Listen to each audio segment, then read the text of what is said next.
நான் இந்த லோன்மேனை நேரடி கொள்முதலுக்கு சென்று காட்டூர்ல இந்த லோன்மேனை கேட்கின்ற பொழுது எங்களுக்கு லாரி முறையாக அனுப்பல. இந்த லாரி வருகின்ற அந்த ஓட்டுநர் சொல்றாரு, எங்களுக்கு டீசலுக்கு கூட பணம் கொடுக்க மாட்டேங்கிறாங்க. நாங்க எப்படி இங்க வந்து இந்த நேரடி கொள்முதலுக்கு நெல்லை எப்படி குடோனுக்கு எடுத்து செல்ல முடியும்? இப்படிப்பட்ட நிலைமை தான் இந்த ஆட்சியில் இருக்கு. இது எதற்காக செய்தார் என்று தெரியவில்லை. ஒட்டுமொத்தமாக விவசாயிகளை புறக்கணிக்கிற அரசாகத்தான் பார்க்கப்படுகிறது. கொள்முதல் செய்யப்பட்ட நெல் மூட்டைகளை குடோனுக்கு எடுத்து செல்லாததால் அங்க புதிய நெல் மூட்டைகளை வைக்க இடமில்லை என்று ஒரு தவறான குற்றச்சாட்டை திரு எடப்பாடி பழனிசாமி அவர்கள் இங்கே சொல்லியிருக்கின்றார். அவருடைய அரசு எடுத்த முயற்சியால் வரலாற்றிலே இல்லாத அளவிற்கு குறுவை சாகுபடி காலத்துல கிட்டத்தட்ட 50 நாட்கள்ல சுமார் 10 லட்சம் மெட்ரிக் டன் அளவுக்கு நெல் கொள்முதல் செய்யப்பட்டுள்ளது.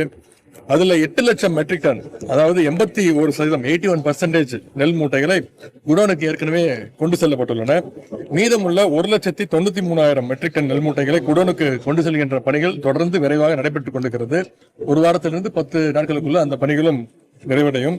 இன்னும் சுமார் 2 லட்சம் மெட்ரிக் டன் நெல் மூட்டைகளை வைக்கும் அளவிற்கு இடவசதியும் ஏற்படுத்தப்பட்டுள்ளது.